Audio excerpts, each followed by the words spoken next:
So ఇక్కడ second problem చూసుకున్నట్లయితే average of the marks of 132 students of a college is 40. If the average of the marks of passed students is 42 and the average of the marks of failed students is 20, then what will be the respective ratio of the total marks of passed students and the total marks of failed students అన్నాడు అనమాట.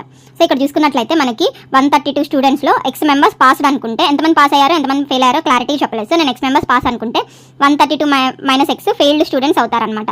So ఇక్కడ చూసుకున్నట్లయితే first X అనేది కనుక్కుంటాం. X కనుక్కోవడానికి మనకి ఇచ్చిన data ఏంటి? So total number of students వాళ్ళ యావరేజ్, మళ్ళీ పాస్డ్ స్టూడెంట్స్ వాళ్ళ యావరేజ్, ఫెయిల్డ్ స్టూడెంట్స్ వాళ్ళ యావరేజ్ అనమాట.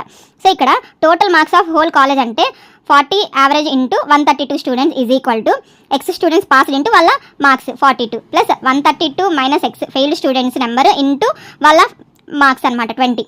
సో ఇదంతా క్యాలిక్యులేట్ చేస్తే 5280 ఇది అవుతుంది. ఇది 42x ప్లస్ 132 ఇంటూ 20 ఏమొస్తుందంటే 2640 మైనస్ 20x అవుతుంది అనమాట. సో ఇక్కడ 22x ఈజ్ ఈక్వల్ టు 2640 అవుతుంది. సో ఇది క్యాలిక్యులేట్ చేస్తే x ఈజ్ ఈక్వల్ టు 120 అనేది వస్తుంది అనమాట ఇక్కడ. So x is equal to 120 తెలిసింది కాబట్టి పాస్డ్ స్టూడెంట్స్ ఎంతమంది అవుతారు? 120 మెంబర్స్. ఫెయిల్డ్ స్టూడెంట్స్ ఎంతమంది అవుతారు? 12 మెంబర్స్ ఉంటారనమాట. సో ఇక్కడ చూసుకున్నట్లయితే మనకి ఏం కావాలి? రేషియో ఆఫ్ మార్క్స్ కావాలి. ఎవరెవరికి? Passed students by failed students అనమాట.